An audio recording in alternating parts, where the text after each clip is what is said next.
This is a Hyundai Tucson. It's a crossover that you can buy for £25,000 and it's ugly, boring and just functional. Where's the fun in this car? Well, answer, there isn't any. Are we really doomed though? Do we really have to suffer with the prospects of a crossover, or can we have a bit of fun with it? Well, luckily, some manufacturers have taken our favourite hot hatches and put their internals into normal crossovers and created some pretty cool family cars. And actually, there are some pretty cool cars on this list, even one from Jeep, which you probably were not expecting at all. However, the thing is, hot hatches are a bit unnecessary. They've gotten too crazy, what with their drift modes and four-wheel drive and no manuals. So, are these maybe the answer to our problems? This is a Hyundai Kona N. It's the sort of mid-size crossover with the engine from a i30N.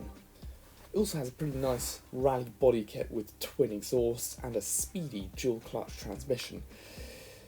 It has 275 brake horsepower and has seating for 5, as well as a very large boot capable of taking your dog and various suitcases. It's a pretty cool car, this. I actually quite like it. I think that these look really good, and honestly, as family cars go, I think that this could be a pretty interesting choice. And nowadays they're getting quite cheap, so they're actually more affordable. Up next we have the Volkswagen T-Roc. Now the T-Roc is the sort of Golf-based SUV thing that Volkswagen are making, and what they decided to do was take the internals from a Golf R, including the all-wheel drive system, and put it in this SUV, and I actually prefer this to the Golf R. I would take this over a Golf R any day of the week. It looks so much better. It just suits the Golf R's blue brakes and the badge and the quad exhaust. It just looks better. And it's a proper SUV. It's subtle. It looks nice. It's premium inside. And you can get it in a convertible, but sadly not in R form. Now that would be awesome.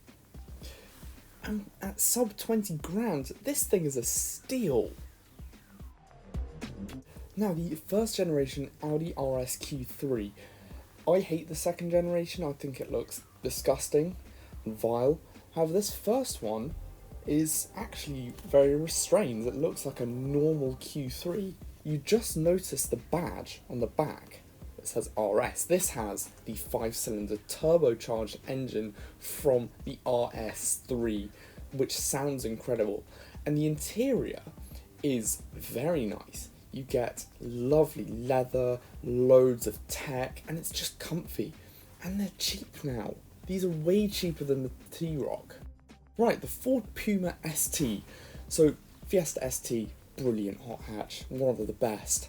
It's gone now, sadly. However, Ford are still making this, which has the same engine, same manual gearbox, and doesn't look bad. Very popular car, the Puma, and for a reason. I mean, people like these. They're very well priced and they're very well equipped. I mean, reliability might be a bit iffy, but the thing with these is they're actually quite good family cars and they're economical as well, because they come with cylinder deactivation, so that this thing can go from a 3-cylinder to a 2-cylinder to save fuel. Very impressive. And these are still very cheap. A little bit of a dark horse on the list. This is the Jeep Renegade's Trailhawk. 240 horsepower. For its 1.3 litre hybrid 4-wheel drive.